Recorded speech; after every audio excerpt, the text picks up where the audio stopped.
नमस्कार, मैं सरला रावत सा और आप देख रहे हैं पब्लिक एक्सप्रेस न्यूज। स्वागत है आप सभी का। उत्तर प्रदेश की पूर्व मुख्यमंत्री मायावती को सुप्रीम कोर्ट से बड़ी राहत मिली है। बीएसपी सुप्रीमो मायावती पर सुप्रीम कोर्ट ने 16 साल पुरानी एक याचिका का निपटारा कर दिया। अपनी पार्टी के चुनाव चिन्ह यानी कि हाथी की मूर्तियां लगवाने के मामले में मायावती के खिलाफ लंबित याचिका की सुनवाई सुप्रीम कोर्ट ने बंद कर दी है। सुप्रीम कोर्ट ने इसे पुराना मामला बताते हुए कहा कि अगर मूर्तियों को हटाने के लिए कहा गया तो इससे भी सरकार का ही खर्च बढ़ेगा।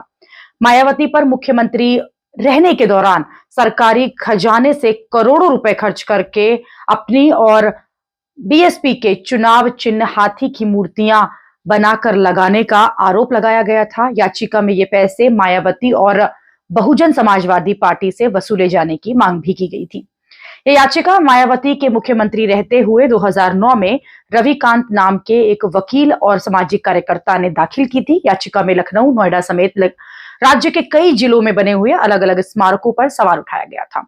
इन स्मारकों में बहुजन आंदोलन से जुड़े हुए महापुरुषों के साथ साथ मुख्यमंत्री मायावती की मूर्तियां उस वक्त बनवाई जा रही थी और लगाई जा रही थी। इसके अलावा बीएसपी के चुनाव चिन्ह की भी मूर्तियां जो हैं बड़े पैमाने पर लग रही थी। शुरुआती सुनवाइयों में सुप्रीम कोर्ट ने सरकारी खर्चे से सीएम की मूर्तियां लगाने के लिए यूपी सरकार को कड़ी फटकार लगाई थी। 2019 में भी तत्कालीन चीफ जस्टिस रंजन गोगोई की अध्यक्षता वाली बेंच ने सख्त टिप्पणी करते हुए कहा था कि पहली नजर में यही लगता है कि मायावती इन मूर्तियों पर जो खर्च किया गया है वो पैसा वापस लौटाना चाहिए। निर्वाचन आयोग ने भी चुनाव के दौरान इन मूर्तियों को ढकने के निर्देश दिए थे।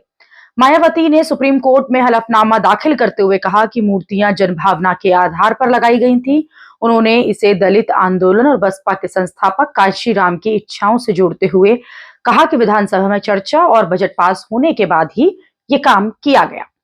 मायावती ने कहा कि उनके और हाथी की मूर्तियां लगाना दलित समाज की आकांक्षाओं का प्रतीक है, लेकिन बुधवार यानी कि 15 जनवरी को यह मामला सुप्रीम कोर्ट की जस्टिस बीवी नागरत्ना और जस्टिस सतीश चंद्र शर्मा की बेंच के सामने रखा।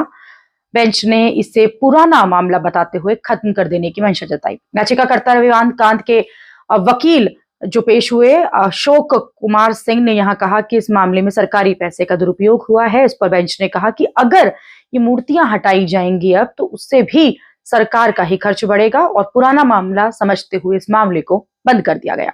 अभी के लिए इतना ही। अगली खबर में आपसे फिर होगी मुलाकात। देश और दुनिया की खबरों के लिए आप देखते रहिए, आप जुड़े रहिए पब्लिक एक्सप्रेस न्यूज के साथ। धन्यवाद।